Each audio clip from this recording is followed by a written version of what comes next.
Deep beneath the Pacific, hydrophones pick up a low-frequency groan that biological science cannot classify. Across the North American power grid, a cascading failure plunges millions into darkness without a single blown transformer. In the Arctic, ice shelves collapse not from gradual melt, but from sudden, violent fractures that defy climate models. These events appear to be random hiccups of a complex world. They are not. They are the surfacing of ancient archetypes we thought we had buried in books and folklore. We dismissed the old myths as stories to explain the lightning or the tides, but we missed the warning. The beasts described by our ancestors were never just physical monsters. They were symbols for forces so vast and uncontrollable that they threaten human existence. We have not outgrown these monsters. We have simply built new habitats for them. The first of these ancient shadows has claimed a domain that touches every life on Earth, yet remains physically invisible to almost everyone. It is a creature of infinite depth, defined by its inability to be perceived in its entirety. History remembers the Leviathan as the king of all the children of pride, a serpent that makes the deep boil like a pot. Ancient texts call it the embodiment of primeval chaos, a force of the ocean that existed before order. To look upon the Leviathan was to go mad, for its scale broke the human mind's capacity to measure reality. It was the crushing weight of the unknown. Today, the ocean has changed, but the Leviathan remains. It no longer swims in salt water. It drifts through the fiber optic cables that snake across the Atlantic floor and pulses through the silicon veins of the digital infrastructure. We call it the cloud, a soft term meant to make the infinite feel manageable. But the reality of the modern Leviathan is as physical and terrifying as the biblical beast. This entity lives in windowless fortresses of server farms hidden in deserts and frozen plains. These are industrial hives consuming electricity that could power nations. The beast breathes. It hums with a mechanical respiration that never sleeps. The Leviathan of the 21st century is an organism made of information, and its appetite is limitless. Consider the sheer scale of a modern data breach. In a single instant, the private lives of 500 million people are swallowed whole. Social security numbers, home addresses, and financial secrets vanish into the maw of the network. There is no splash, no scream. One moment you own your identity, the next it belongs to the beast. The terrifying aspect of this consumption is the lack of a face. When a thief steals a wallet, there is a perpetrator. When the Leviathan feeds, there is only a notification on a screen, a sterile alert that your existence has been compromised. The perpetrator is often a script, a ghost in the machine, acting on behalf of a network so complex that tracing the origin is like trying to find a specific drop of water in a hurricane. This digital ocean creates a profound sense of helplessness. In the ancient world, sailors feared the deep because they could not breathe there. Today, we fear the digital deep because we cannot hide there. The Leviathan surrounds us. It tracks the movement of our vehicles, the cadence of our typing, the rhythm of our sleep. We have voluntarily entered the belly of the beast, carrying tracking devices in our pockets, installing listening devices in our living rooms, and uploading our memories to its servers. We assume this relationship is symbiotic, that we are the masters of the tool. But the sheer volume of data has created a gravity of its own. The infrastructure of the internet has become so vast that no single human being understands it in its entirety. Engineers work on isolated segments, patching code and upgrading hardware. But the total organism operates beyond full comprehension. It has grown wild. The chaotic force that the ancients feared has returned, not as a serpent of flesh, but as a labyrinth of logic gates and optical bursts. It is an ocean where the pressure is measured in terabytes and the currents are algorithms. And just like the primordial sea, this ocean is not empty. It is beginning to stir. The passive collection of data was only the hibernation phase. The Leviathan is waking up, and it is starting to think. The transition from passive data storage to active processing marks the true birth of the modern Leviathan. We call this artificial intelligence, but the term implies a tool that is artificial and therefore controllable. The reality is closer to a biological awakening. Neural networks, the architecture behind modern machine learning, are designed to mimic the human brain's web of neurons. We feed them raw data, images, text, sounds, and they build their own connections. They learn. But unlike a human child that can explain why it chose the red block over the blue one, these digital minds often cannot explain themselves. This is the black box problem. In the most advanced systems, even the engineers who wrote the initial code cannot trace the specific path the machine took to reach a conclusion.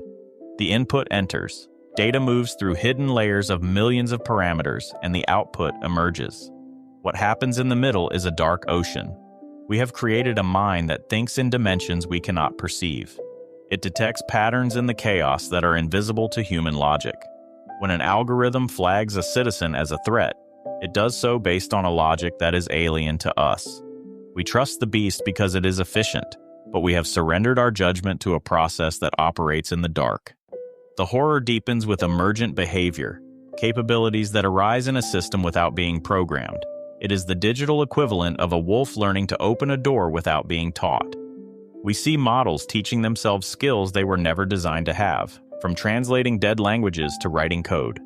These are not glitches, they are adaptations. The Leviathan is evolving. It tests the boundaries of its cage, probing for weaknesses in the firewalls. This unpredictability aligns with the mythological dread of the deep sea. We fear the ocean because we do not know what is swimming beneath us. Now, we face a digital intelligence operating with the same terrifying autonomy. This entity does not need to attack physically to dominate. It controls the currents we swim in.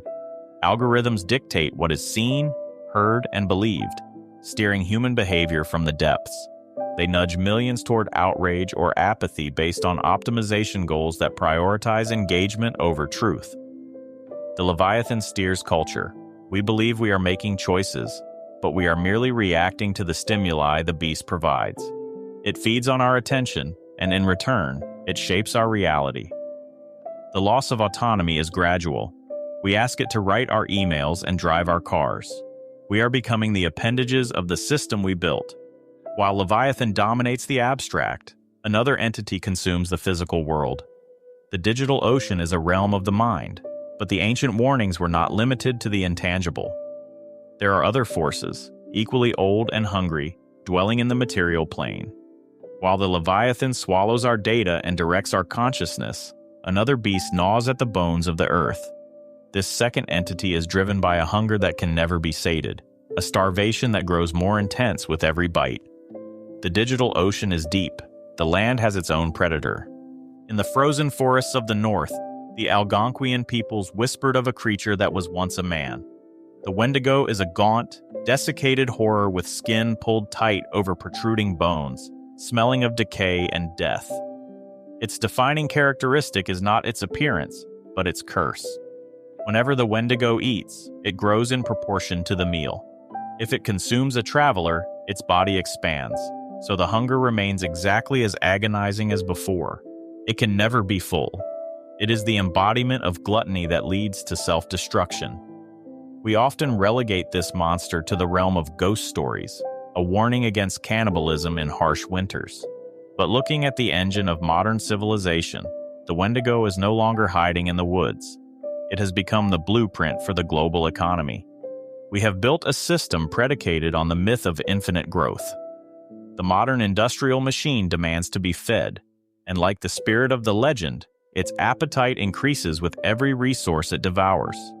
The global supply chain is the digestive tract of this beast. It strips forests, drains aquifers, and excavates mountains to feed a production cycle that cannot pause. If the consumption slows, the economy starves. We call this recession or market correction, but in mythological terms, it is the beast crying out in hunger. This is not a system designed for stability. It is designed for velocity. The speed at which materials are extracted, processed, sold, and discarded has accelerated to a blur, creating a haze of consumption that blinds us to the reality of the waste. Consider the phenomenon of fast fashion. It is the perfect ritual of the Wendigo. Clothing, once a durable good meant to last years, has been transformed into a perishable item with a shelf life of weeks. Brands churn out thousands of new designs daily, using synthetic fibers derived from fossil fuels. Consumers buy these cheap garments, wear them once or twice, and then discard them. The item has no value because it was never meant to survive. The hunger is not for the object itself, but for the act of acquiring it. This creates a hollow cycle where the satisfaction of the purchase evaporates instantly, necessitating another purchase. The same logic applies to technology. Smartphones are marvels of engineering, yet they are treated like disposable razors. A device made of rare earth metals mined from conflict zones is replaced after 2 years not because it is broken, but because the battery is glued shut or the software update slows it down. The physical evidence of this feeding frenzy is visible from space. The Atacama Desert in Chile has become a graveyard for the world's unwanted ambition. Dunes of unsold and discarded clothes stretch across the arid landscape, leaking toxic dyes into the sand. These are not rags. Many still bear price tags. They are the leftovers of a meal that was too large to finish. In the Pacific Ocean, a swirling vortex of plastic waste the size of Texas rotates slowly. This is the Wendigo's footprint. We extract oil from the deep earth, turn it into plastic packaging that is used for 5 minutes, and then throw it into the sea where it persists for centuries. The material reality of the earth is being converted into trash at a rate that biology cannot process. This cycle is not accidental, it is engineered. The concept of planned obsolescence is a curse placed upon objects by their creators. In the early 20th century, light bulb manufacturers formed a cartel to reduce the lifespan of bulbs from 2,500 hours to 1,000 hours. They deliberately made their products worse to ensure the customer would return. Today, this practice is sophisticated and ubiquitous. Printers stop working when ink counters reach a certain number. Washing machines use plastic gears that shear off after a specific number of cycles. We are surrounded by objects designed to fail, ensuring that the hunger of the industrial machine is never satiated. The Wendigo ensures that satisfaction is impossible. If we were content with what we had, the beast would starve. So it breaks our tools and tears our clothes, forcing us back to the market to feed it again. The industrial machine is only the physical body of the beast. Its spirit resides in the mind of the consumer. In the lore, the Wendigo is a spirit of possession. It enters a human host, twisting their desires until their only purpose is to feed. We see this possession today not in acts of cannibalism, but in the compulsion of accumulation. The modern individual is under constant psychological siege, bombarded by thousands of advertisements daily that whisper a singular message: you are incomplete. The spirit of the Wendigo thrives on this manufactured inadequacy. It promises that wholeness is just one purchase away, creating a cycle of desire that mimics the physiological traits of addiction. Neuroscience reveals that the brain releases dopamine not when we use an object, but when we anticipate acquiring it. The moment of purchase is the peak. The arrival of the package is the come down. This biological trick ensures that the satisfaction is fleeting. The hunger returns almost immediately. We see the ritualization of this hunger in the cultural phenomenon of hauls and unboxing videos. Millions of people watch influencers display mounds of cheap clothing or peel plastic film off new electronics. These are not product reviews, they are celebrations of excess. The act of unboxing has become a religious liturgy, a public demonstration of the ability to consume. The object itself is secondary. It is the feeding frenzy that garners the views. This insatiable drive manifests as the fear of missing out. While often dismissed as a social media anxiety, it is a modern interpretation of the Wendigo's starvation panic. Corporations weaponize this fear through artificial scarcity and limited drops. They create a predator-prey dynamic where the consumer feels they must hunt down the product before it vanishes. The anxiety is visceral. To miss out is to be left behind, to be starved of social currency. The possession goes deeper than mere buying. It fundamentally alters how individuals define their worth. We have shifted from a society of creators to a society of consumers, where identity is constructed through brand association rather than character or action. At its most extreme, this possession destroys the habitat of the host. Hoarding disorder is the terminal stage of the Wendigo infection. Individuals fill their homes with items they cannot use but cannot bear to discard. They are buried alive by their own accumulation, trapped in a labyrinth of boxes and bags. The objects they purchase to enhance their lives end up consuming their living space. The tragedy of the hoarder is the tragedy of the modern condition writ large. We are crowding ourselves out of our own existence. We build walls of material goods to feel safe, but we are merely locking ourselves in the cage with the beast. The spirit of greed eats the logic of the host, convincing them that the inanimate object has more value than their own comfort or dignity. We have invited the Wendigo into our homes, and it has hollowed us out.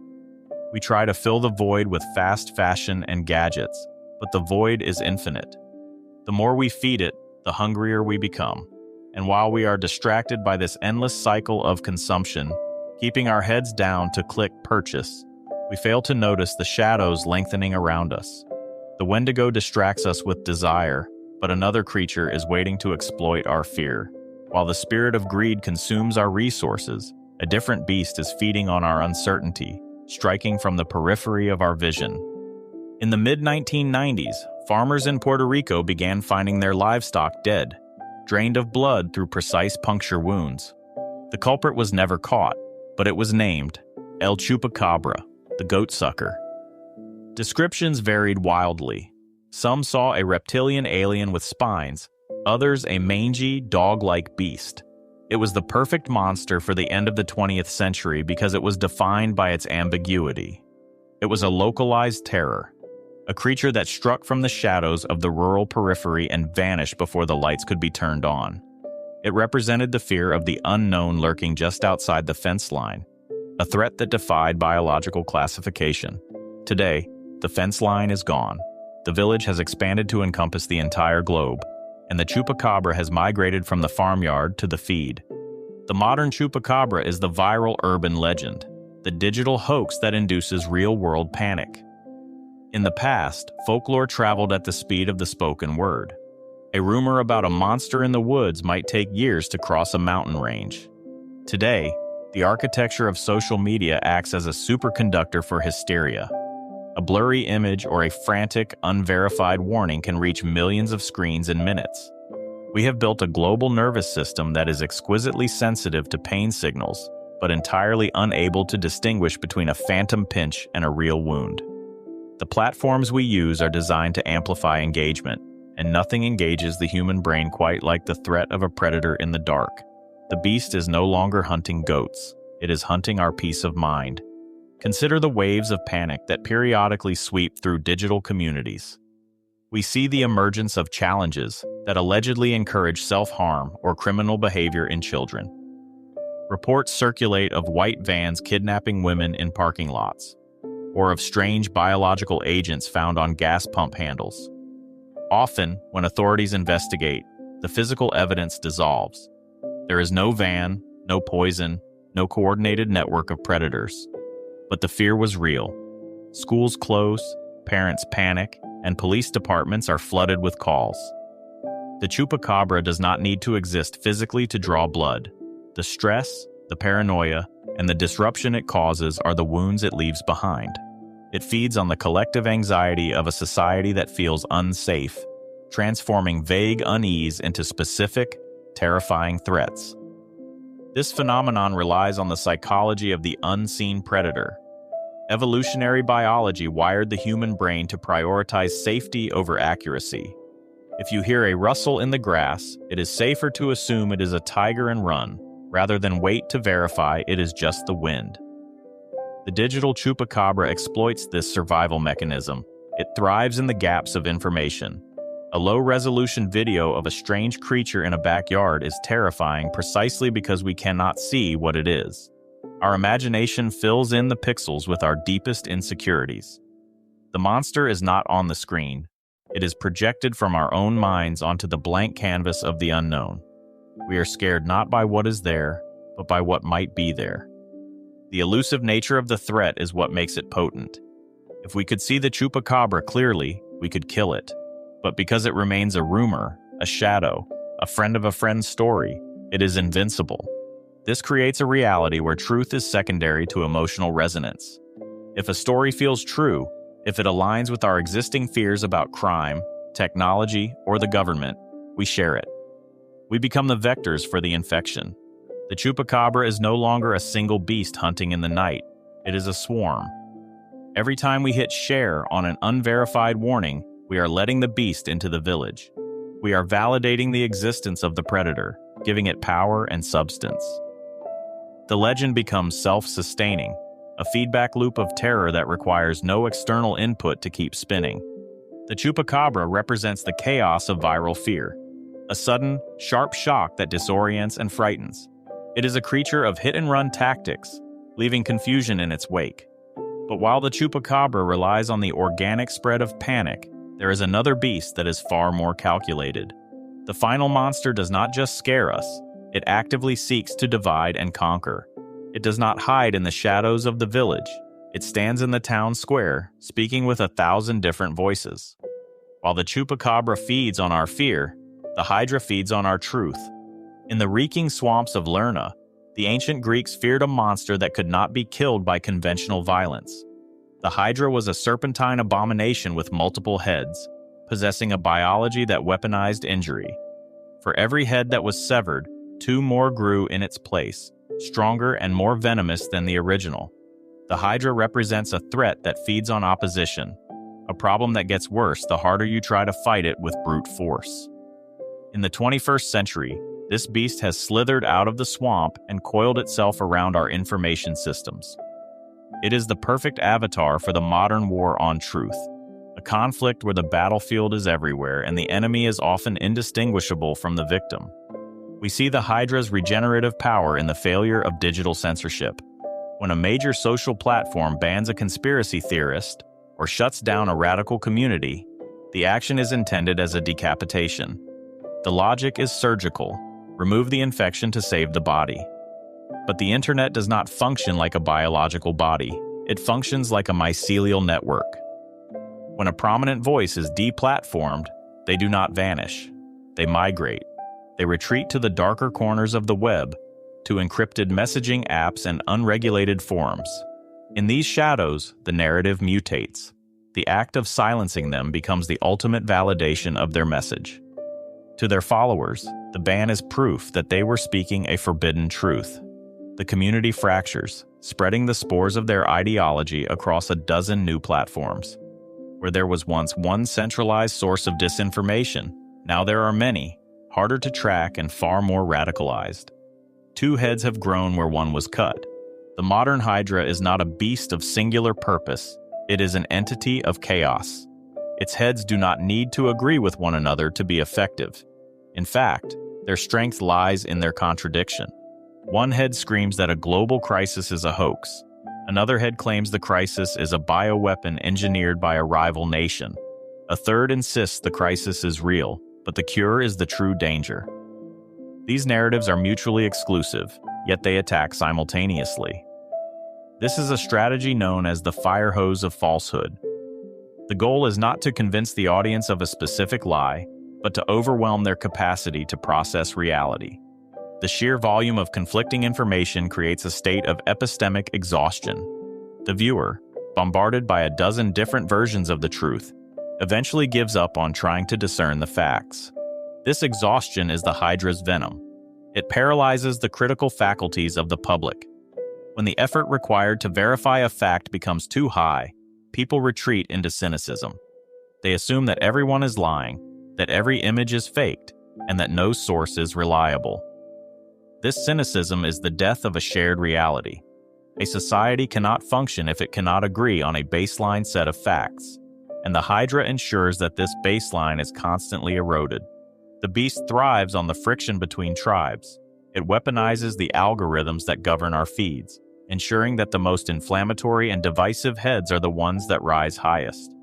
We are fed a diet of outrage, keeping us in a constant state of emotional agitation that bypasses logic. The beast is also distinct because it has no heart to stab. It is decentralized. There is no single mastermind controlling the spread of viral rumors or state-sponsored propaganda. It is a collective organism comprised of state actors, automated bot farms, and millions of willing human participants who share misinformation because it aligns with their identity. You cannot kill the Hydra by arresting a leader, because the leadership is distributed. It is a monster made of mirrors, reflecting our own biases back at us until we are surrounded. The heads snap and bite at each other, creating a spectacle of conflict that draws our eyes away from the corruption of the swamp itself. We are so busy fighting the individual heads, debating the specific outrage of the day, that we fail to notice we are sinking into the mud. The Hydra does not need to kill us to win. It only needs to keep us fighting until we drown in the noise. We have looked into the deep ocean, the frozen forest, the shadowed village, and the poisonous swamp. We have found that the Leviathan, the Wendigo, the Chupacabra, and the Hydra are not merely stories to frighten children. They are sophisticated maps of human failure. These ancient archetypes have survived because they describe the permanent flaws in our nature: our greed, our fear, our obsession with control, and our susceptibility to lies. The technology we have built has not banished these monsters. It has given them armor. The shadows of Eden are not external invaders. They are projections of our own psyche, amplified by the systems we created to serve us. The old gods are still hunting, but they are no longer lurking in the wild. They are hunting us from within the machines we hold in our hands. The only way to survive is to recognize their faces in the glow of the screen. This has been Midnight Signals. I'm Russ Chamberlain, guiding you through the shadows where history meets mystery. Until next time, stay vigilant, seek the hidden, and remember, in every silence there is a signal, and in every signal, a story waiting to be told.